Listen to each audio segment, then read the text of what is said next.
Tan, ikut Bunda yuk, mau pindah rumah, ayo Tan. Nah ayo, ayo nih boyongan rumah yuk, pindah. Nah, teman di rumah ada yang tahu nggak? Kira-kira mau dibawa kemana ya kotak-kotak ini?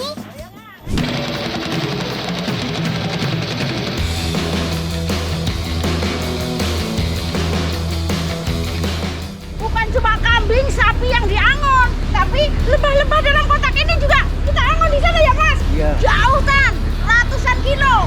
Di mana di situ banyak makanan untuk lebah-lebah itu ya. Biar madunya banyak, biar lebih berkualitas. Ayo Tan, ikuti pindahan. Nah, untuk mempermudah kerja lebah, biasanya kotak-kotak berisi lebah akan dibawa ke salah satu tempat yang sedang musim bunga tertentu. Misalkan musim bunga randu, jagung, rumput liar, dan lain-lain.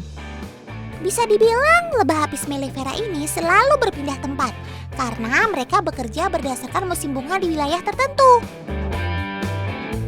Setiap pohon waktu musim bunganya berbeda-beda. Sebagai contoh, pohon bunga randu. Kotak lebah akan diangon selama kurang lebih 6 minggu. Selama 6 minggu ini, madu bisa dipanen maksimal sebanyak 3 kali. Cara seperti ini yang dinamakan dengan sistem lebah angon.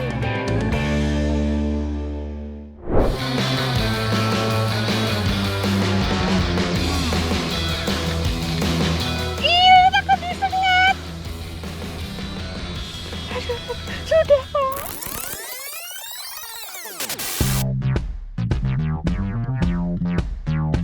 Sebelum kenalan lebih jauh dengan lebah madu, kita ikuti dulu yuk Bunda Iin. Lagi apa tuh?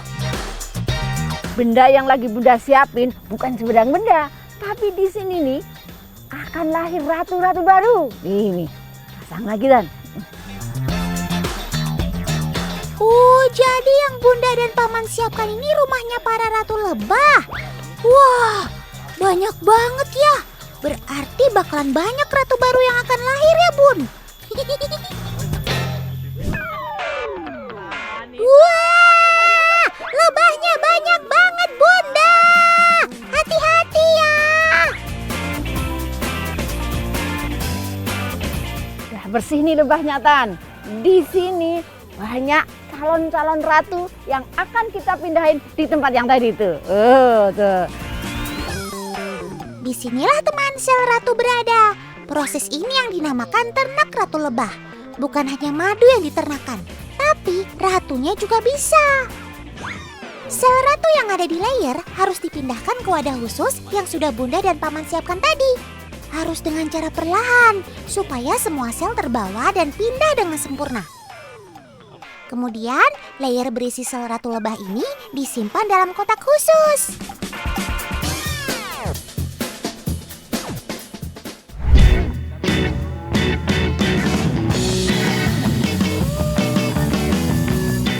Ini namanya proses pecah koloni. Tujuannya supaya lebah-lebah menjadi banyak banget nih. Karena kita udah siapin rumah baru nih. Nih.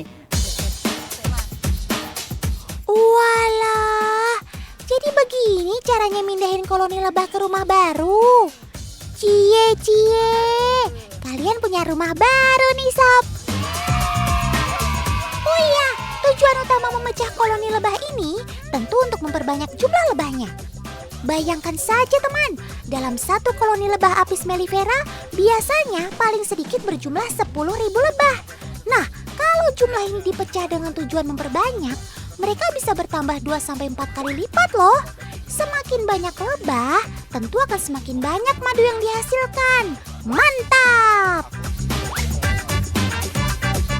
Hal penting yang harus diperhatikan dalam proses memecah koloni lebah yaitu pastikan ratu lebah tidak terbawa ke tempat yang baru.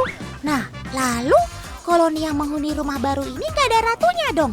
Apa bisa mereka hidup tanpa sang ratu? Ini dia jawabannya.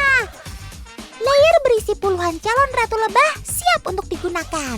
Wadah berisi calon ratu lebah diambil dari layer, kemudian dipasangkan pada salah satu layer milik koloni lebah yang tadi dipisahkan. Dengan sendirinya mereka akan punya ratu baru dan siap membangun istana yang megah dengan penghuninya yang banyak. Germaks, keren maksimal.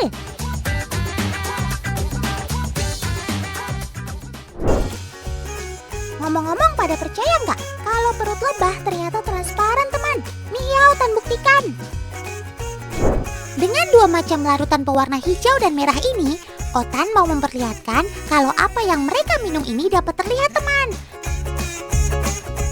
Tuh lihat, perutnya lebah yang memakan larutan hijau kelihatan hijau juga. Lebah yang makan larutan merah juga tentunya sama. Begitulah, teman. Rupanya larutan itu adalah air gula berwarna, teman. Lebahnya menyedot larutan tersebut dengan organ proboscis, sama seperti nyamuk. Dan sebagai serangga, larutan dapat masuk ke tubuh mereka dan disimpan sementara sebelum akhirnya dikeluarkan lagi ketika sudah sampai sarangnya. Otan gak berhenti kagum sama semua kehebatan kamu, Sob. Pokoknya kermaks deh, keren maksimal. Madu memang berharga mahal karena khasiatnya yang luar biasa. Dan si lebah butuh waktu yang lama untuk membuat madu yang jumlahnya terbatas. Tapi rupanya ada loh madu-madu dunia yang punya predikat sebagai madu termahal. Otan bisikin ya, ini dia 5 madu termahal di dunia ala si Otan. Peringkat 5, Milo Mayor del Beers.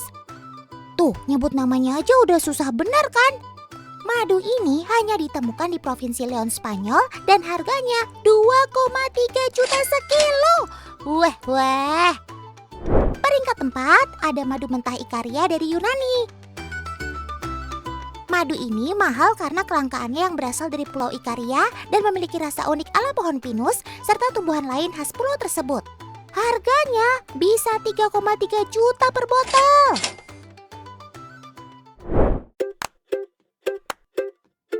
Peringkat 3 adalah madu Royal Yaman Cider, yaitu madu dari pegunungan Hadramut yang hanya bisa dipanen setahun 2 kali.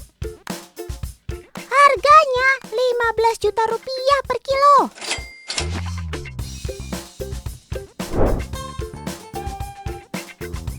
Peringkat 2-nya ada madu Manuka dari Selandia Baru.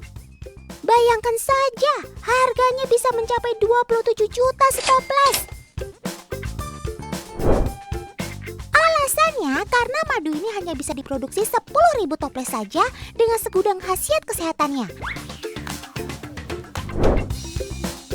Yang terakhir, ini dia, madu Elfish. Madu ini berasal dari Gua Lembah Sarikaya di Turki. Guanya saja ada di kedalaman 1.800 meter di bawah tanah. Dan di sekitar wilayah itu, tanaman yang tumbuh adalah tanaman obat. Jadi bisa dibilang, madu ini adalah madu obat yang mengandung saripati herbal dengan kombinasi khasiat. Makanya, harganya bisa mencapai 100 juta sekilo. Wah, luar biasa kalian, Sob.